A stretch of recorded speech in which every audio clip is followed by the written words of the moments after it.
माशाअल्लाह हमारे गांव बढ़िया डांगी में एक रोज़ा अजीम शान इजलास आम होने जा रहा है, जिसकी तैयारियां बिल्कुल ज़ोरों शोरों पर है। और अल्हम्दुलिल्लाह हमारा ये इजलास मस्जिद के इहाते में होगा और अल्हम्दुलिल्लाह ख़वातीन के लिए पर्दे का बाहर माक़ूल इंतज़ाम भी रहेगा। हमारे गांव के बच्चे मस्जिद की सफाई में लगे हुए हैं। ये छोटे छोटे मासूम बच्चे बिल्कुल खुश हैं कि हमारे गांव में इजलास आम मुनक़िद होने जा रहा है।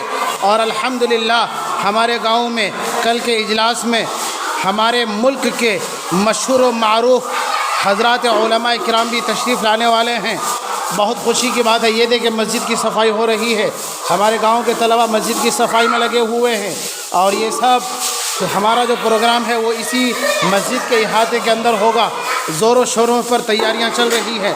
आप हज़रत दुआ फरमाएं कि अल्लाह तबारक व तआला हमारे जलसे को कामयाब फरमाए। कितने बच्चों में एक अजीब तरह का जोश और खरोश देखा जा रहा है। बहुत खुश हैं हमारे गांव के बच्चे।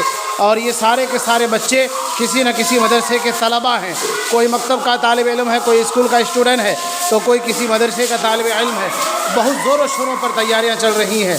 बहुत खुशी की बात है। अल्लाह तबारक व तआला कल होने वाले इजलास आम को जो इस नाम पर है जलसा इस्तिक़बाल रमज़ान, रद्द शकीलियत और इस्लाह मुआशरा, अल्लाह तबारक व तआला जलसे को कामयाब फरमाए। ये देखिए तैयारियां बिल्कुल ज़ोरों पर है। यहाँ पर इंशाअल्लाह हमारा स्टेज बनेगा, यहाँ पर आवाम के लिए बैठने का इंतज़ाम होगा। और ये है मेहराब, इसकी भी सफाई का काम हो रहा है। ये देखिए बच्चों को और बच्चों के अंदर जोश व खरोश को देखिए। अल्लाह तबारक व तआला जलसे को कामयाब फरमाए, आमीन।